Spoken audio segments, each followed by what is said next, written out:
ብዙዎቻችሁ በኮመንት ላይ በተደጋጋሚ በጠየቃችሁት መሰረት የሀገር ውስጥና የውጭ ወርቅ ልዩነቱ ምንድን ነው? በተለይ ደግሞ በዱባይ በመካከለኛው ምስራቅ ያሉ ወርቆች ከሀገር ውስጥ ወርቆች ጋር በምንድን ነው የሚለዩት የሚል ነው። የውጭ ወርቅ ሲያበራ የሀገር ውስጥ ለምን ደብዘዝ ይላል?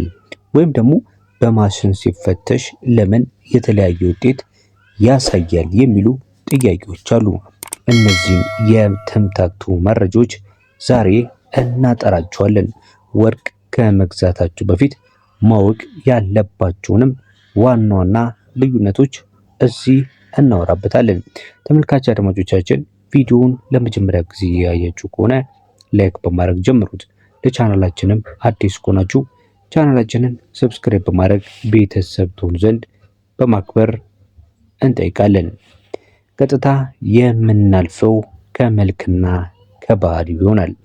እነዚህ ሁለት ወርቆች የውጭውና የሀገር ውስጡ በአይን ስናየው የምንለይበት ዋነኛው ነገር የወርቅነት ባህሪው ነው። የውጭ ወርቅ በአብዛኛው በውጭ ሀገር የሚመረተው ወርቅ በዘመናዊ ፋብሪካዎች የሚሰራ ነው። ለዚህም ነው በጣም የተዋበ ተመሳሳይ ቅርጽ ያለውና ብዙ ጊዜ የሚያንጸባርቅ ወይንም ሻይኒ የሚሆነው። ካራቱ መጠኑንም በግልጽ የሚያሳይ ሃልማርክ ወይም ደግሞ ማህተም አለው። የሀገር ውስጥ ደግሞ በተመሳሳይ ሃንድ ክራፍትድ ነው። የሀገር ውስጥ ወርቅ በብዛት የሚሰራው በአንጥረኞች እጅ ነው። ይህ ማለት ግን ጥራቱ ዝቅተኛ ነው ማለት አይደለም። ነገር ግን ዲዛይኑ የራሱ የሆነ የባህል ውበት ያለው ነው።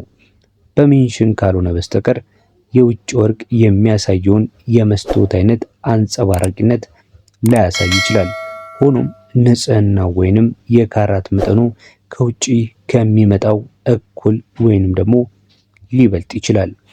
ሌላው ደግሞ የፍተሻ ማሽኖችና ከሱ ጋር የተያያዙ እውነታዎች ምንድናቸው የሚለው ነው። ጥያቄው የሚመጣው እዚህ ጋር ነው። ማሽን ላይ ሲሞከር ለምን ይለያያል? ኤክስሬይ ፍሎረሰንት ኤክስአርኤፍ በውጭ ሀገር የማሽን የተለመደ ነው። ወርቁን ሳይጎዳ በትክክል ምን ያህል ንጽህና እንዳለው ይናገራል። የሀገር ውስጥ ፍተሻ ደግሞ በአብዛኛው ጥቅም ላይ የሚውለው የአሲድ ሙከራ ወይንም የድንጋይ ሙከራ ተችስቶን ቴስት ነው። እነዚህ ዘዴዎች ልምድ ባለው ሰው ሲሰሩ ትክክለኛ ናቸው። ነገር ግን ኤክስአርኤፍ ማሽን በሰከንዶች ውስጥ ዲጂታል ቁጥር አይሰጡም። እዚህ ጋር አንድ የምነግራችሁ ጠቃሚ ምክር አለ። ማሽኖች የሰው ሰራሽ ስህተት ሊኖራቸው ይችላል። ስለዚህ ወርቅ ስትገዙ ማሽኑን ብቻ ሳይሆን የአንጥረኛውን ታማኝነት፣ የሚያዩትን ሰዎች ህጋዊነት እንዲሁም ማህተቡን በአንድ ላይ ማጣመር የተሻለ ነው። ሌላው ወሳኝ የሆነው ቦታ ላይ ስንመጣ የዋጋ ልዩነት ነው። ዋጋ ላይ ምን አይነት ልዩነት አለ? ብዙዎች የውጭ ወርቅ ርካሽ ነው ብለው ያስባሉ። ዓለም አቀፉ የገበያ ዋጋ የውጭ ወርቅ የሚገዛው በወቅቱ ባለው ዓለም አቀፍ የወርቅ ዋጋ ነው። የጉልበት ዋጋ እዚህ ጋር ሀገር ወርቅ ሲገዙ የዋጋው አካል የሆነው የጉልበት ዋጋ ነው። አንዳንድ ጊዜ የሀገር ውስጥ ወርቅ ውድ የሚመስለው በስራው ጥበብና በብረቱ ጋር ለሚታከልበት የጉልበት ዋጋ ነው። የአቅርቦት ልዩነት ጋር ልዩነት አለ። የሀገር ውስጥ ወርቅ ዋጋው ከውጭ ምንዛሪ ተመን ከአካባቢ ገበያ አቅርቦት ጋር በቀጥታ የተያያዘ ነው።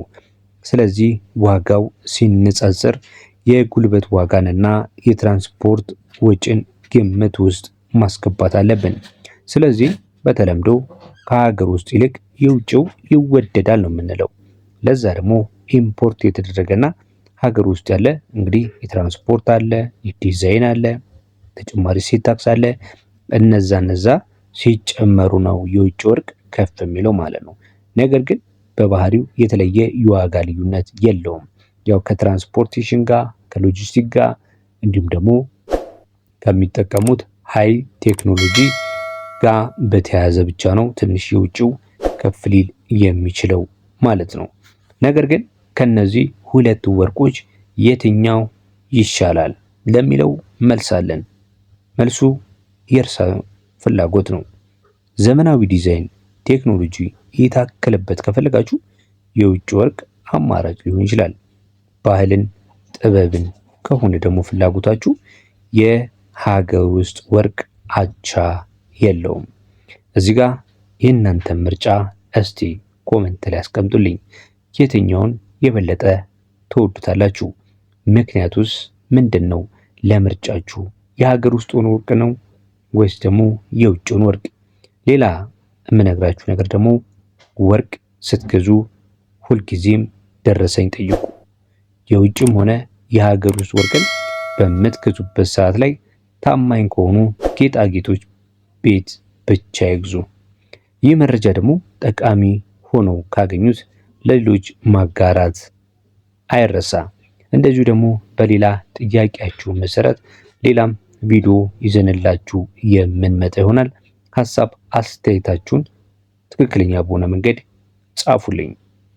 በመቀጠል በየትኛው ርዕሰ ጉዳይ ላይ መረጃን ይዤላችሁ ልምጣ? ኮሜንት ላይ አሳውቁኝ። ለቻናሉ አዲስ ከሆናችሁ ሰብስክራይብ ማድረግ እንዳይረሱ። አመሰግናለሁ።